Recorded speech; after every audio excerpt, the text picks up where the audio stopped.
Stop saying 9mm rivals 357 Magnum. Stop it. Just stop it. And this is going to be the basis of this video.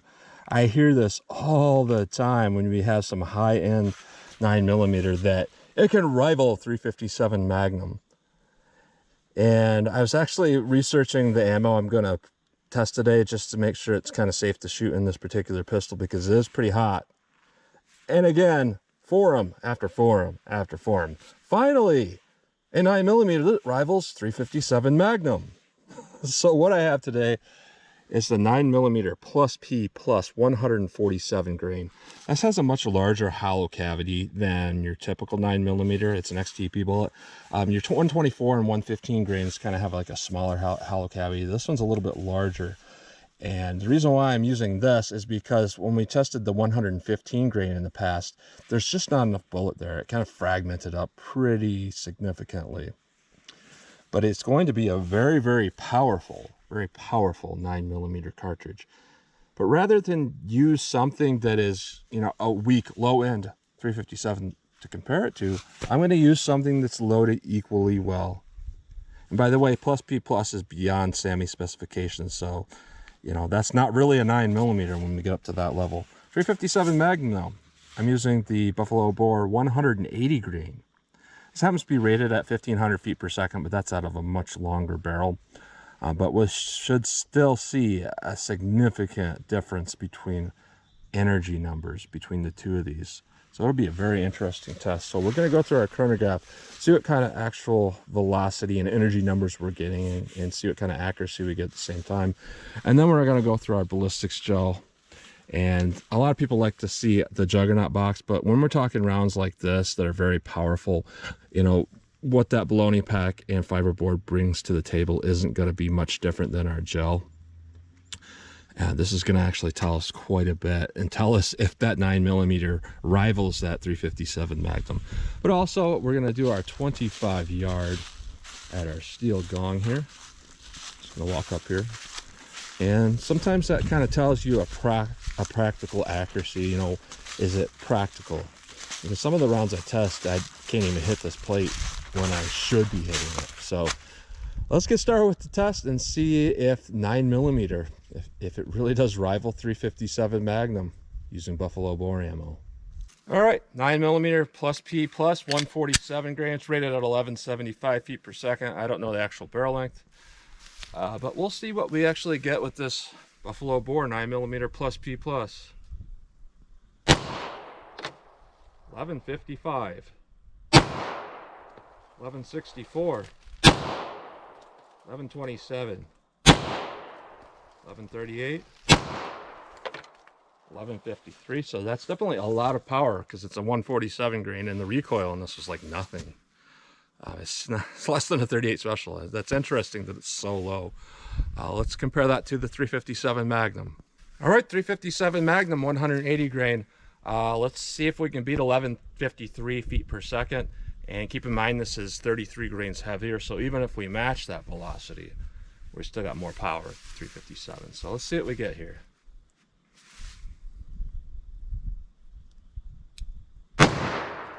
$13.48, $13.08, $13.05, $13.27.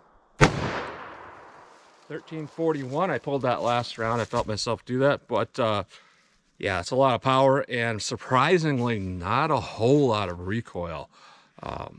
You know, it's a lot less than I would have expected. Let's hit our gel block and see how these two compare to each other. All right, let's hit our ballistics gel with the 9mm 147 grain plus P plus, see what this does.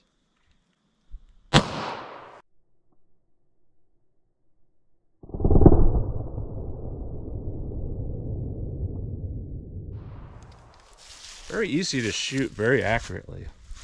All right, our damage path is about 19.5 inches, and our leading edge is about 19.25 inches, and it looks like a lot of expansion. So that's quite a bit of damage. It's very impressive. It's got a very significant wound path here.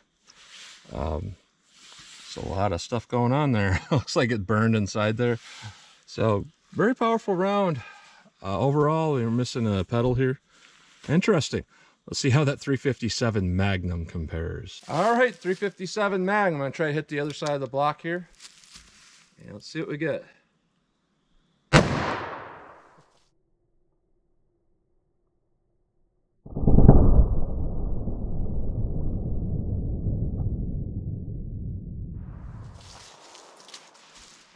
And what we see here is pretty similar damage. It looks like we're losing a little bit of a pedal here. I'm gonna have to flip this to kind of show this.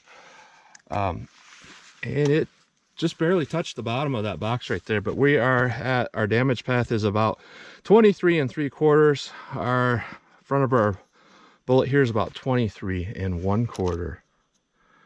Very interesting. So we definitely had a lot more penetration than the 9mm, but you know, that might be a good thing if we're talking of what the intended use might be with these particular rounds. Very nice. Grabbing this one right here. Nice long 180 grains, pretty warm. All right, let's see what kind of accuracy these have at 25 yards. All right, here's our 9mm. I was actually out here earlier today testing other ammo, and I only had about a 50% hit rate with Winchester ammo. Let's see if Buffalo Bore does better for me. Oh, hold it down a little bit low.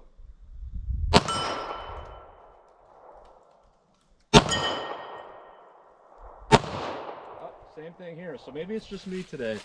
It felt very accurate though. I'm very low recoil. Let's see how the 357 compares. I just ejected the cases that were in this, and a little bit of pressure, but I could still do it with my thumb. So not too bad, but definitely a little bit of case swelling. All right, 357 mag, 180 grain. Let's see what I can do with this at 25 yards.